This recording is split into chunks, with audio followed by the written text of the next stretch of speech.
Hey everyone, Seth at Hub City Vintage, and today's video is the total package, and I mean that literally. I'm gonna do my first unboxing video, but for a watch that was sold for the first time in 1971, nearly a decade before I was even born. Now, I can honestly say it wouldn't really matter what was in this box for me. It's much more about the experience of getting to handle a time capsule of sorts, and yes, all pun very much intended. Having the box and papers accompany a new or a modern watch, I mean, that's pretty much expected. It's pretty common, especially as collecting etiquette nearly demands it today, especially if you're planning on selling a particular watch at a later date. You can all but bet that'll be one of the very first questions that your buyer will ask. But having those things to accompany a watch purchased a half a century ago, well, that's truly a rare treat. So let's just dive right in. To start, this is the outer box. I have to say this one in particular is in pretty nice shape.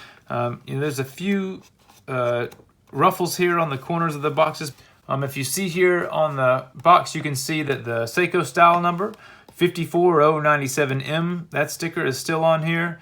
And you can also see here on the bottom that this box is marked that it's made in Japan. As we've said before, Seiko pretty much made or controlled the make of everything that went into their watches, especially from a manufacturing standpoint. And if we just jump right in from there,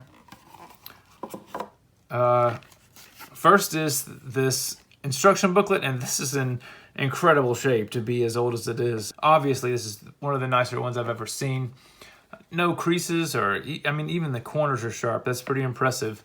And you'll note right away that this one has a specific caliber listed, Cal 6106, and I have to say Seiko did a really good job of having pretty specific instructions, if not for specific watches themselves, at least the calibers and the various, as this one says, a swimmer's watch.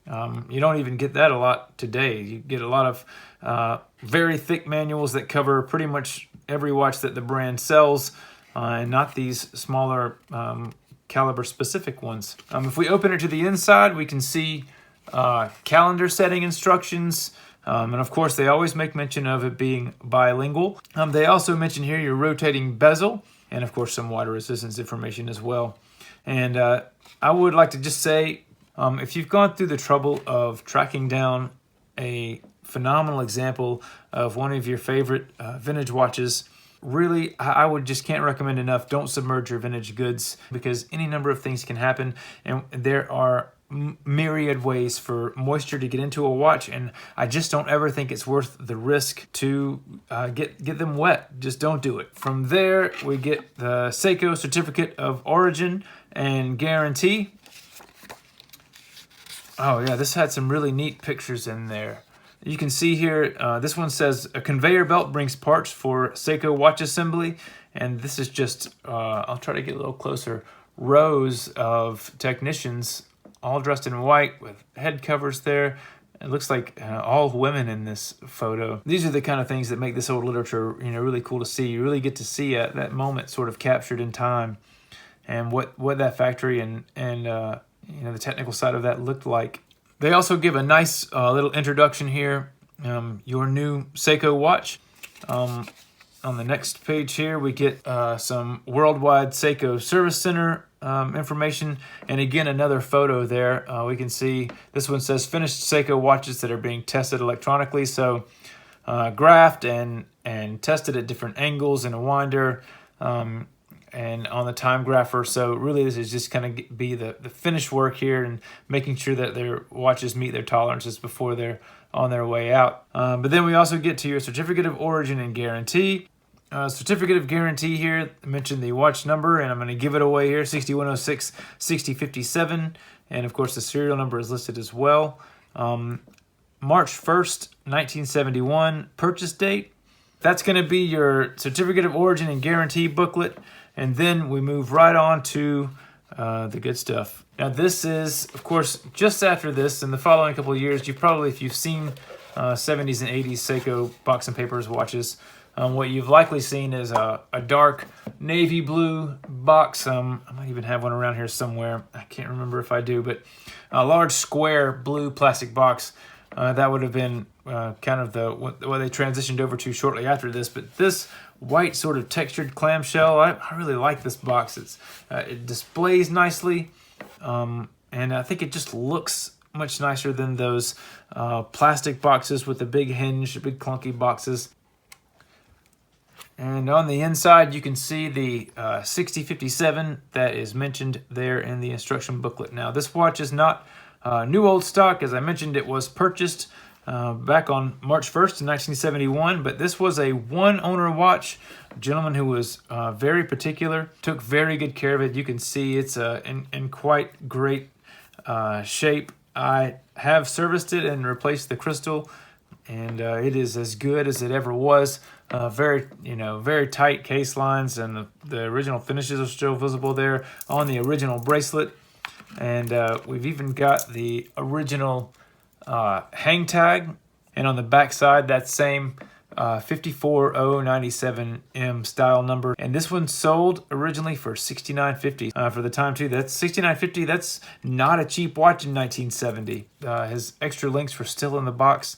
You know, these have never been used. That brush finish is still as crisp as it ever was on there. And we've also got this case tag. You know, this watch may have very well been displayed in this box at the retailer. So it would have had this price tag. You know, this just comes out of there. And again, $69.50 listed there.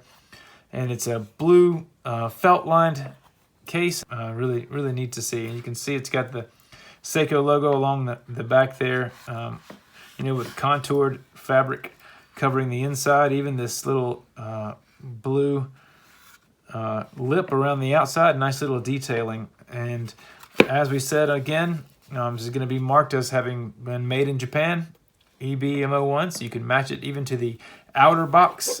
This is exactly how it should be. They even painted the hinges on this box. You know, just details that you wouldn't have to do. There would have been no need to do that. Just extra little touches there to make it as nice as it could be. But that's our box and papers and everything else for our 6106 6057. Just a beautiful watch. As I said earlier, I would have been excited to see any watch in that box, but that it's a great sport diver like this is really one of my favorites in the sport diver series. This was an overlooked watch for a long time, but they've really become popular as, you know, watches got bigger and bigger and bigger. People who were looking to get into that sport diver arena without having to wear a monster on their wrist. This is only 38 millimeters, so it's very comfortable on the wrist, but it still has plenty of presence. It's not something that's going to get lost. And of course, having the bezel be on the inside, that gives you a little bit of a lower profile as well, but still very easy to operate on the wrist there and align however you might need. And of course, that means it's less likely to get bumped out of position too. And another feature I like of this watch, if it's a good wrist shot. See, I mean, that's a great size watch. I only have about a 7-inch wrist. 7 1/4, so 38 to 40 millimeters is really my sweet spot for sizes of watches. It's a great everyday watch size, and I don't think you're going to get a much better looking sport diver for that. And this one also has the same crystal 320WG10, I think that's right. Same crystal as the 6105, so that really high beveled flat top mineral. And this is a mineral crystal on this one as well, but really just kind of, the height that you might lose from the bezel, that just really gives this watch some great depth.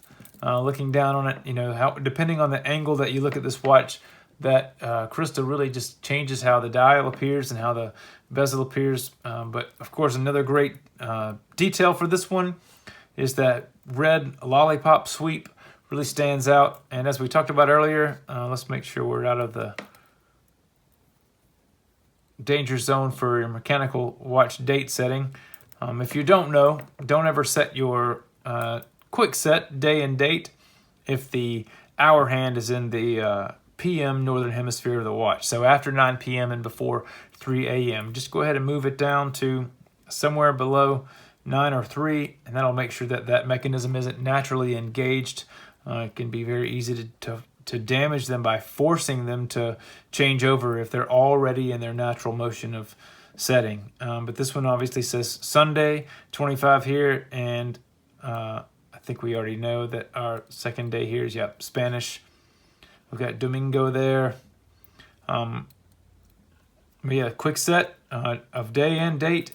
And I think this might be even the first one I've ever sold on the original bracelet, on that 3-link bracelet. They really look great on a strap too, so you've got your choice. New owner, I hope that you enjoy this one, and I hope that you guys enjoyed getting to see a little bit of this one too. What a great example of boxing papers and tags to get to share with you. Well, I'm sure opportunities to do videos like this one will become fewer each day as we move farther from their original production, but you can bet I'll certainly be on the lookout for them. I hope that you enjoyed this one, and if you have any questions or comments, please leave them below. If you did have some fun, consider subscribing to our channel, or you can also join our Patreon community where $7 a month gets you access to exclusive content, comprehensive looks at all of our upcoming inventory, and even the occasional giveaway. Thank you, and we'll see you on the next one.